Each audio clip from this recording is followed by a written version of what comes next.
नमस्ते दोस्तों, मैं हूं सुभादीप और आप सुन रहे हैं खौफनाक कहानियां, वो भी मेरी जुबानी।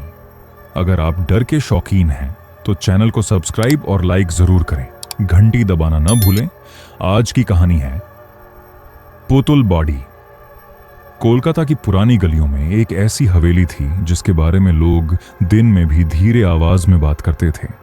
उस हवेली का नाम था पुतुल बॉडी। बाहर से देखने पर वह किसी साधारण पुराने मकान जैसी लगती थी, लेकिन उसके बारे में जितनी कहानियां फैली थीं, वे किसी के भी रोंगटे खड़े कर देने के लिए काफी थीं। हुगली नदी के किनारे खड़ी वह हवेली सालों पुरानी थी। उसकी दीवारों पर समय की धूल जमी थी, खिड़कियों के लकड़ी के पट्टे जगह जगह से टूट चुके थे और ऊपर की मंजिल की बालकनी इतनी जर्जर थी कि लगता था जैसे बस अब गिर ही जाएगी। लेकिन असली डर उसकी टूटी दीवारों में नहीं, बल्कि उन आवाजों में था जिनके बारे में कहा जाता था कि रात होते ही हवेली के भीतर से आती थीं। कोलकाता के एक छोटे से मोहल्ले में रहने वाला एक युवक बचपन से ही भूत प्रेत और रहस्यमयी जगहों की कहानियों में दिलचस्पी रखता था। वह दूसरों की तरह डर कर कहानियां सुनकर चुप नहीं बैठता था, बल्कि हर कहानी के पीछे छिपे सच को जानना चाहता था। शहर में जब भी किसी पुरानी जगह या भूतिया हवेली की चर्चा होती, उसकी जिज्ञासा बढ़ जाती। एक शाम वह अपने पुराने दोस्त के साथ चाय की दुकान पर बैठा था। बारिश अभी अभी रुकी थी और सड़क पर पानी चमक रहा था। दुकान पर बैठे कुछ बूढ़े लोग आपस में पुतुल बॉडी की बात कर रहे थे। एक बूढ़े ने धीमी आवाज में कहा, वहां रात में बच्चियों के रोने की आवाज आती है, जैसे कोई मदद मांग रहा हो। दूसरे ने तुरंत कहा, सिर्फ रोना ही नहीं, कई लोगों ने खिड़की में गुड़िया जैसी शक्लें भी देखी हैं। यह सुनते ही युवक का ध्यान उनकी बातों पर टिक गया। उसने पास जाकर पूछा, यह पुतुल बॉडी की कहानी क्या है? बूढ़े ने उसकी तरफ देखा। उसकी आंखों में ऐसा डर था जैसे उसने कुछ बहुत भयानक देखा हो। बेटा, कुछ जगहों के बारे में जानना अच्छा नहीं होता। पुतुल बॉडी उन्हीं में से एक है। युवक मुस्कुराया, मैं डरता नहीं हूं। बूढ़ा हंसा नहीं। उसने सिर्फ इतना कहा, डर वहां नहीं होता जहां तुम जाते हो, डर वहां होता है जो तुम्हारे साथ वापस आ जाता है। यह बात सुनकर भी युवक के चेहरे पर जिज्ञासा ही थी। उस रात वह घर लौटा तो उसका मन बार बार उसी हवेली की तरफ जा रहा था। उसने पुराने रिकॉर्ड खंगालने शुरू किए। इंटरनेट पर पुतुल बॉडी के बारे में कई कहानियां थीं। कुछ कहते थे वहां एक जमींदार रहता था जो छोटी बच्चियों पर अत्याचार करता था। कुछ कहते थे कि उन बच्चियों की आत्माएं आज भी उस हवेली में कैद हैं। कुछ लोग इसे सिर्फ अफवाह कहते थे, लेकिन हर कहानी में एक बात समान थी, जो भी रात में वहां गया वह पहले जैसा नहीं लौटा। युवक ने तय कर लिया कि वह खुद जाकर सच्चाई देखेगा। अगले दिन शाम ढलने से पहले वह कैमरा, टॉर्च और अपना बैग लेकर पुतुल बॉडी की तरफ निकल पड़ा। हुगली नदी के किनारे हवा अजीब तरह से ठंडी थी। आसमान में बादल छाए हुए थे और दूर कहीं बिजली चमक रही थी। जैसे जैसे वह हवेली के करीब पहुंच रहा था, सड़क सुनसान होती जा रही थी। आखिर वह उस विशाल पुरानी हवेली के सामने खड़ा था।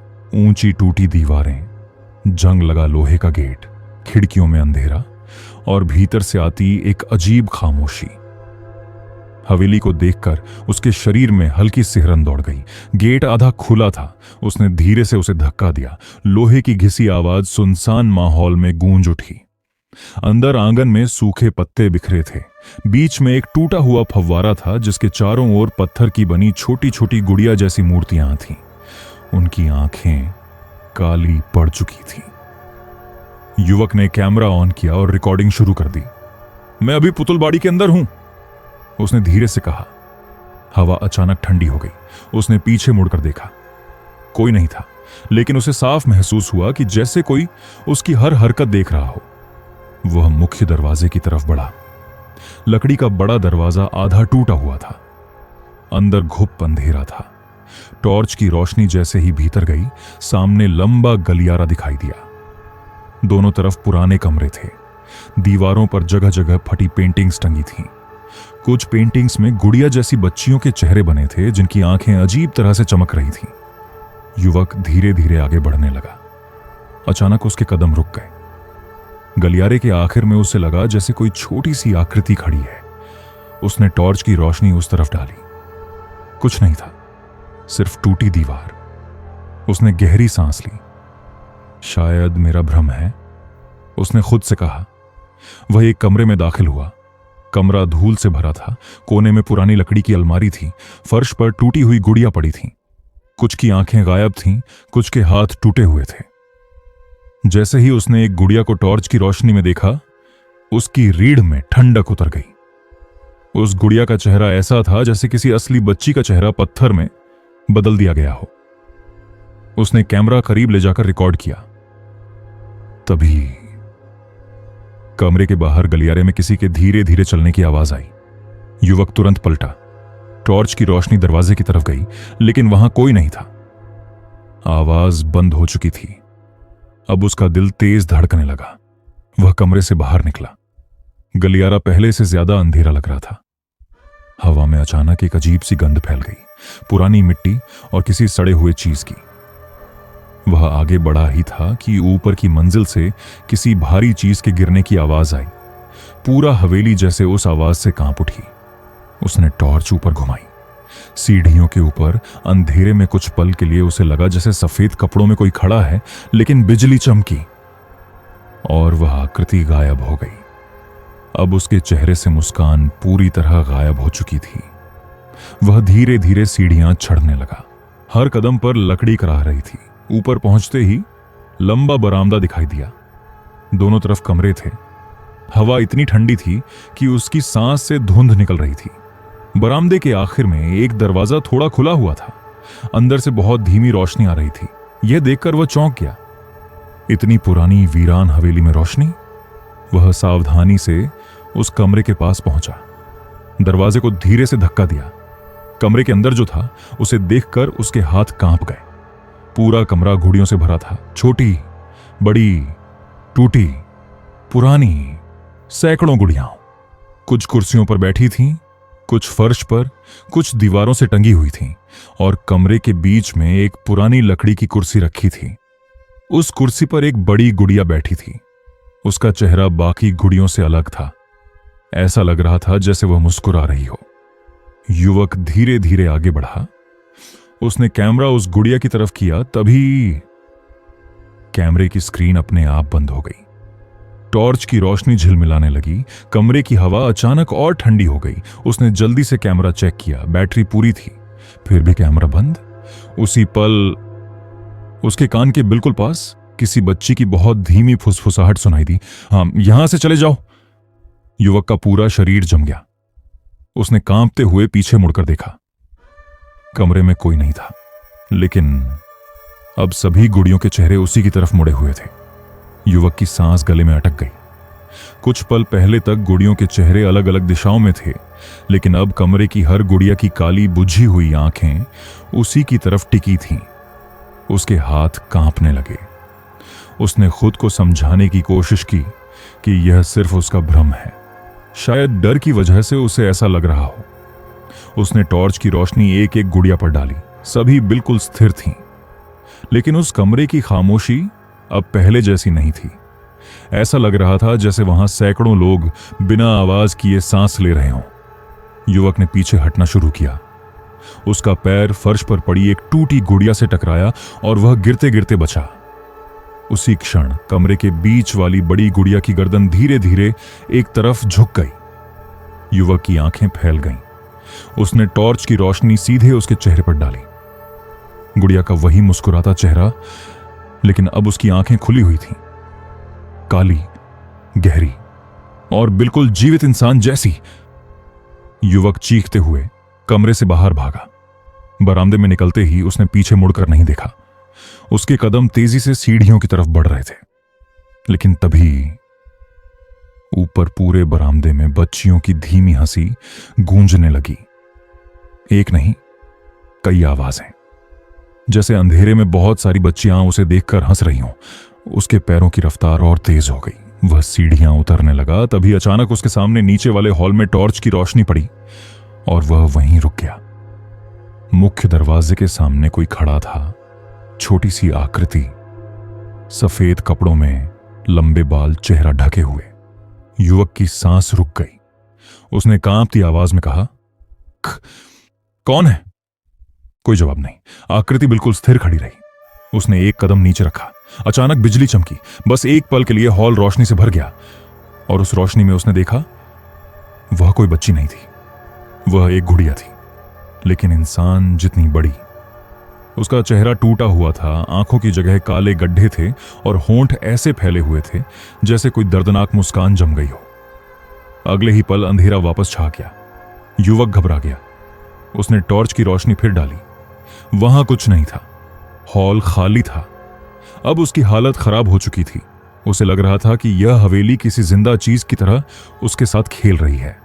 वह जल्दी जल्दी नीचे उतरा और मुख्य दरवाजे की तरफ बढ़ा, लेकिन जैसे ही वह दरवाजे तक पहुंचा, दरवाजा अपने आप बंद हो गया। भारी आवाज पूरे हॉल में गूंज उठी। युवक ने जोर से दरवाजा खींचा। वह नहीं खुला। उसने पूरी ताकत लगा दी, फिर भी दरवाजा बंद। उसी पल पीछे से किसी के धीरे धीरे चलने की आहट आई। एक, फिर दूसरी, फिर कई, जैसे बहुत सारे छोटे छोटे कदम फर्श पर चल रहे हों। उसने कांपते हुए पीछे देखा। टॉर्च की रोशनी हॉल में घूमी और फिर उसका दिल जैसे रुक गया। सीढ़ियों पर, बरामदे में, गलियारे में, हर जगह छोटी छोटी आकृतियां खड़ी थीं, सफेद कपड़ों में। कुछ के हाथों में टूटी गुड़िया थीं, कुछ के चेहरे आधे दिखाई दे रहे थे, कुछ की आंखें काली थीं और वे सब बिना हिले उसी की तरफ देख रही थीं। युवक का गला सूख गया। उसने टॉर्च कसकर पकड़ ली। तुम लोग कौन हो? अचानक हॉल में बहुत सारी फुसफुसाहटें गूंज उठीं, एक साथ, धीमी, टूटी हुई, जैसे कई बच्चियां एक साथ कुछ कह रही हों, लेकिन शब्द साफ नहीं थे। फिर उनमें से एक छोटी आकृति धीरे धीरे आगे बढ़ी। उसके हाथ में एक पुरानी गुड़िया थी। वह आकृति हॉल के बीच आकर रुक गई। उसने अपना चेहरा ऊपर उठाया। युवक चीख पड़ा। उसका चेहरा चेहरा नहीं था, बल्कि चीनी मिट्टी की गुड़िया जैसा था, जिसमें जगह जगह दरारें थीं, लेकिन उन दरारों के बीच से इंसानी आंखें उसे देख रही थीं।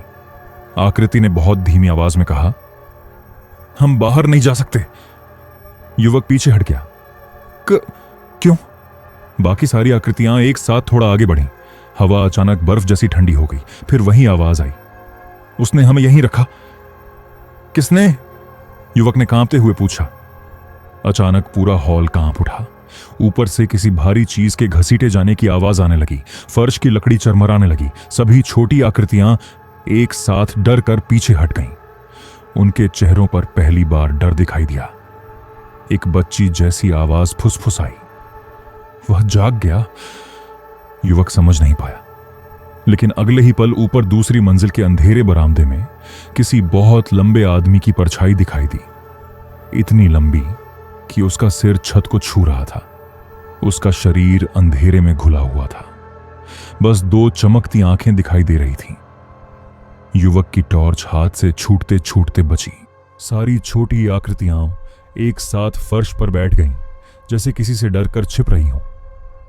ऊपर से भारी कदमों की आवाज आने लगी, धीरे, लेकिन हर कदम इतना भारी कि पूरी हवेली कांप रही थी। युवक अब पूरी तरह समझ चुका था, यह हवेली सिर्फ भूतिया नहीं थी। यहां कुछ और था, कुछ ऐसा जो इन आत्माओं से भी ज्यादा डरावना था। और वह चीज अब सीढ़ियों से नीचे उतर रही थी। सीढ़ियों पर भारी कदमों की आवाज गूंज रही थी। हर कदम के साथ पूरी हवेली जैसे कांप उठती थी। युवक की आंखें सीढ़ियों के अंधेरे हिस्से पर जमी थीं, जहां से वह लंबी काली परछाई धीरे धीरे नीचे उतर रही थी। हॉल की हवा इतनी ठंडी हो चुकी थी कि उसकी उंगलियां सुन्न पड़ने लगीं। छोटी छोटी आकृतियां फर्श पर बैठी कांप रही थीं। उनके गुड़िया जैसे चेहरे अब डर से झुके हुए थे। किसी ने भी ऊपर देखने की हिम्मत नहीं की। युवक का दिल इतनी तेज धड़क रहा था कि उसे अपनी सांस सुनाई दे रही थी। फिर सीढ़ियों के बीच अंधेरे में वह आकृति थोड़ा और नीचे आई। अब उसका चेहरा रोशनी की हल्की झलक में दिखाई दिया। युवक की चीख निकलते निकलते रह गई। वह चेहरा इंसान का नहीं था। उसकी त्वचा मोम की तरह पिघली हुई लग रही थी, जैसे किसी ने चेहरे को आग में जलाकर फिर जोड़ दिया हो। आंखों की जगह दो गहरे काले गड्ढे थे, जिनके भीतर लाल चमक हिल रही थी। उसका मुंह अस्वाभाविक रूप से लंबा था और सबसे डरावनी बात, उसके पूरे शरीर पर छोटी छोटी टूटी गुड़ियों के हाथ पैर चिपके हुए थे, जैसे वह खुद कई गुड़ियों से मिलकर बना कोई शैतानी शरीर हो। युवक पीछे हट गया। उसके पैरों के नीचे फर्श चरमराया। ऊपर से वह आकृति अचानक रुक गई। उसकी काली आंखें सीधे युवक की तरफ उठी। कुछ पल के लिए पूरी हवेली बिल्कुल शांत हो गई। फिर वह आकृति अस्वाभाविक तेजी से सीढ़ियों से नीचे उतरने लगी। युवक डर के मारे चीख पड़ा और हॉल के दूसरी तरफ भागा। पीछे से भारी कदमों की आवाज अब बहुत तेज आ रही थी। वह एक टूटे कमरे में घुस गया और दरवाजा अंदर से बंद कर लिया। उसकी सांसें तेज चल रही थीं। कमरा घुप अंधेरे में डूबा था। उसने कांपते हाथों से टॉर्च जलाई, रोशनी फैली और उसका खून जम गया। दीवारों पर पुरानी तस्वीरें लगी थीं, छोटी बच्चियों की तस्वीरें। हर तस्वीर में एक बच्ची हाथ में गुड़िया पकड़े खड़ी थी, लेकिन उनके चेहरे, सबके चेहरे दुख और डर से भरे हुए थे। कुछ तस्वीरों के नीचे पुराने बंगाली अक्षरों में नाम लिखे थे। युवक जल्दी जल्दी टॉर्च घुमाने लगा। तभी उसे कमरे के कोने में एक पुरानी लकड़ी की मेज दिखाई दी। उस पर धूल से ढकी एक मोटी डायरी रखी थी। बाहर दरवाजे के उस पार भारी कदमों की आवाज घूम रही थी, जैसे वह चीज उसे ढूंढ रही हो। युवक ने जल्दी से डायरी उठाई। उसके पन्ने पुराने और पीले पड़ चुके थे। उसने पढ़ना शुरू किया। यह हवेली के पुराने नौकर की डायरी थी। उसमें लिखा था, मालिक को गुड़ियों से अजीब लगाव है। वह छोटी बच्चियों को हवेली में बुलाता है। कहता है कि वह उन्हें सुंदर गुड़िया बनाएगा, लेकिन जो बच्ची अंदर जाती है वह कभी बाहर नहीं आती। युवक के हाथ कांप गए। उसने अगला पन्ना पलटा। मैंने तहखाने में देखा, वहां लकड़ी और चीनी मिट्टी की सैकड़ों गुड़ियाओं हैं, लेकिन उनकी आंखें, वे आंखें असली हैं। युवक का गला सूख गया। अगली लाइन पढ़ते ही उसका शरीर सुन्न पड़ गया। मालिक ने कहा, आत्मा को कैद करने का सबसे आसान तरीका है, उसे गुड़िया में बंद कर दो। उसी पल दरवाजे के बाहर खरोंचने जैसी आवाज आने लगी, धीमी, लंबी, जैसे कोई नाखून लकड़ी पर घसीट रहा हो। युवक डर के मारे जम गया। उसने डायरी का आखिरी हिस्सा पढ़ा। अगर कोई यह पढ़ रहा है तो तहखाने में लाल कमरे को ढूंढो, वहीं असली गुड़िया है, वही इस श्राप की जड़ है। लेकिन सावधान, मालिक मरने के बाद भी हवेली नहीं छोड़ेगा। अचानक दरवाजे पर जोरदार धक्का पड़ा। पूरा कमरा हिल गया। युवक चीख पड़ा। दूसरा धक्का। लकड़ी चटकने लगी। उसने घबराकर कमरे में इधर उधर देखा। पीछे एक छोटी टूटी खिड़की थी। उसने डायरी बैग में ठूंसी और खिड़की की तरफ भागा। जैसे ही वह बाहर निकलने लगा, पीछे दरवाजा टूट गया। वह चीज कमरे के अंदर आ चुकी थी। युवक ने एक पल के लिए पीछे देखा और उसका खून जम गया। वह लंबी आकृति कमरे के बीच खड़ी थी, लेकिन अब उसके शरीर पर चिपकी गुड़ियों के चेहरे हिल रहे थे। कुछ रो रहे थे, कुछ हंस रहे थे, कुछ मदद मांग रहे थे। वह आकृति धीरे धीरे अपना हाथ युवक की तरफ बढ़ाने लगी। उसकी उंगलियां इंसानी नहीं थीं, बल्कि लकड़ी की लंबी टेढ़ी उंगलियां थीं। युवक खिड़की से कूद गया। वह नीचे आंगन में गिरा और दर्द से करा उठा, लेकिन उसने पीछे नहीं देखा। वह उठकर भागने लगा। तभी आंगन के बीच टूटे फव्वारे के पास वही छोटी गुड़िया जैसी बच्ची खड़ी थी, जिसने पहले उससे बात की थी। उसने धीमी आवाज में कहा, भागकर कुछ नहीं होगा। युवक रुक गया। तो मैं क्या करूं? बच्ची ने कांपते हुए हवेली के पिछले हिस्से की तरफ इशारा किया। तहखाना, वहीं हमें आजाद करो। उसकी आवाज टूट गई। उसी पल ऊपर बालकनी में वह लंबी काली आकृति फिर दिखाई दी। इस बार उसकी चीख जैसी आवाज पूरे आंगन में गूंज उठी। हवा बर्फ जैसी ठंडी हो गई। छोटी बच्ची की आकृति पीछे हट गई। उसने आखिरी बार कहा, जल्दी करो, वरना वह तुम्हें भी गुड़िया बना देगा। और अगले ही पल वह धुएं की तरह गायब हो गई। युवक ने कांपते हुए हवेली के पीछे देखा। घने अंधेरे में टूटी दीवार के पास नीचे जाती पत्थर की सीढ़ियां दिखाई दे रही थीं। तहखाना, जहां इस श्राप का असली राज छिपा था। लेकिन ऊपर बालकनी से वह शैतानी आकृति अब सीधा नीचे कूदने वाली थी। ऊपर बालकनी पर खड़ी वह शैतानी आकृति अचानक नीचे कूद गई। इतनी ऊंचाई से गिरने के बाद भी उसके शरीर में कोई फर्क नहीं पड़ा। उसकी टेढ़ी लकड़ी जैसी टांगें अजीब तरीके से मुड़ी और फिर सीधी हो गईं। उसकी काली आंखें सीधे युवक पर टिक गईं। युवक समझ गया अब उसके पास सिर्फ एक ही रास्ता था, तहखाना। वह पूरी ताकत से हवेली के पीछे बनी पत्थर की सीढ़ियों की तरफ भागा। पीछे से वह राक्षसी आकृति चीखती हुई उसके पीछे दौड़ रही थी। पत्थर की सीढ़ियां नीचे अंधेरे में जा रही थीं। हवा में सड़ी हुई मिट्टी और पुराने खून जैसी गंध थी। युवक नीचे पहुंचा। तहखाना बहुत बड़ा था। चारों तरफ लकड़ी की अलमारियां थीं और उनमें सैकड़ों गुड़ियां रखी थीं, छोटी, बड़ी, टूटी। लेकिन हर गुड़िया की आंखें जैसे जीवित थीं। कुछ की आंखों से आंसू बह रहे थे, कुछ की पलकों में कंपन था। युवक का दिल बैठ गया। कमरे के बीच में लाल रंग का एक बड़ा दरवाजा था। डायरी में लिखा वही लाल कमरा। पीछे से भारी कदमों की आवाज करीब आ रही थी। उसने कांपते हाथों से दरवाजा खोला। अंदर जो था उसे देखकर उसकी सांस रुक गई। कमरे के बीच में एक विशाल पुरानी गुड़िया कांच के केस में बंद थी। उसका चेहरा बाकी सब गुड़ियों से अलग था। वह किसी असली बच्ची जैसी लग रही थी, लेकिन उसकी आंखों में दर्द था। उसके चारों तरफ जमीन पर अजीब निशान बने थे, जैसे किसी काले तंत्र का चक्र हो, और दीवार पर पुरानी तस्वीर उसी जमींदार की जिसकी आत्मा अब उस हवेली में भटक रही थी। तभी पीछे से वह लंबी काली आकृति कमरे में आ गई। उसकी चीख से पूरा तहखाना कांप उठा। उसने अपना लकड़ी जैसा हाथ युवक की तरफ बढ़ाया।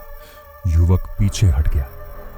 उसी पल कांच के अंदर बंद बड़ी गुड़िया की आंखों से आंसू बहने लगे। कमरे में बच्चियों की बहुत सारी आवाजें एक साथ गूंजी। हमें मुक्त करो। युवक ने इधर उधर देखा। पास ही लोहे की भारी छड़ पड़ी थी। वह दौड़कर छड़ उठाई। काली आकृति उसकी तरफ झपट्टी। युवक ने पूरी ताकत से छड़ कांच के केस पर मारी। पहला वार, कांच में दरार। दूसरा वार, दरार और बढ़ी। तीसरा वार, कांच जोरदार आवाज के साथ टूट गया। जैसे ही वह गुड़िया आजाद हुई, पूरा तहखाना हिलने लगा। चारों तरफ रखी सारी गुड़ियां एक साथ चीखने लगीं। काली आकृति दर्द से पीछे हट गई। उसके शरीर पर चिपकी छोटी छोटी गुड़ियां टूटने लगीं। उसकी आंखों की लाल चमक बुझने लगी। फिर अचानक तहखाने में सैकड़ों बच्चियों की आत्माएं रोशनी बनकर बाहर निकलने लगीं। वे हवा में चमक रही थीं। उनके चेहरों पर अब डर नहीं था। वह विशाल काली आकृति चीखते हुए पिघलने लगी। उसका शरीर मोम की तरह गलने लगा। उसकी आवाज पूरे तहखाने में गूंजती रही, लेकिन अब उसमें ताकत नहीं थी। कुछ ही पल में वह राख बनकर जमीन पर गिर गई। पूरा हवेली जोर जोर से कांपने लगी। दीवारों में दरारें पड़ने लगी। युवक समझ गया हवेली गिरने वाली है। वह भागा, सीढ़ियां चढ़ा, हॉल पार किया, मुख्य दरवाजे तक पहुंचा और जैसे ही बाहर निकला, पीछे पूरी पुतुलबाड़ी भयानक आवाज के साथ ढहने लगी। धूल का बड़ा गुब्बार आसमान में फैल गया। युवक दूर जाकर जमीन पर गिर पड़ा। उसकी सांसें तेज चल रही थीं। कुछ देर बाद उसने धीरे से पीछे देखा। जहां कभी पुतुलबाड़ी खड़ी थी, वहां अब सिर्फ मलबा था, लेकिन उसी धूल और धुएं के बीच उसे कुछ चमकती आकृतियां दिखाई दी। छोटी बच्चियां जो मुस्कुराकर धीरे धीरे आसमान में गायब हो गईं। युवक की आंखों में आंसू आ गए। उसे लगा सब खत्म हो गया। लेकिन जब वह अपने घर पहुंचा और बैग नीचे रखा, तो उसे अंदर से कुछ गिरने की आवाज सुनाई दी। उसने बैग खोला। अंदर वही छोटी टूटी गुड़िया पड़ी थी जो तहखाने में कभी नहीं थी। उसकी गर्दन धीरे धीरे युवक की तरफ मुड़ी और उसके होंठों पर बहुत हल्की मुस्कान उभर आई। कहानी खत्म नहीं हुई थी। सो आई होप गाइज आपको ये हॉरर स्टोरी अच्छी लगी होगी।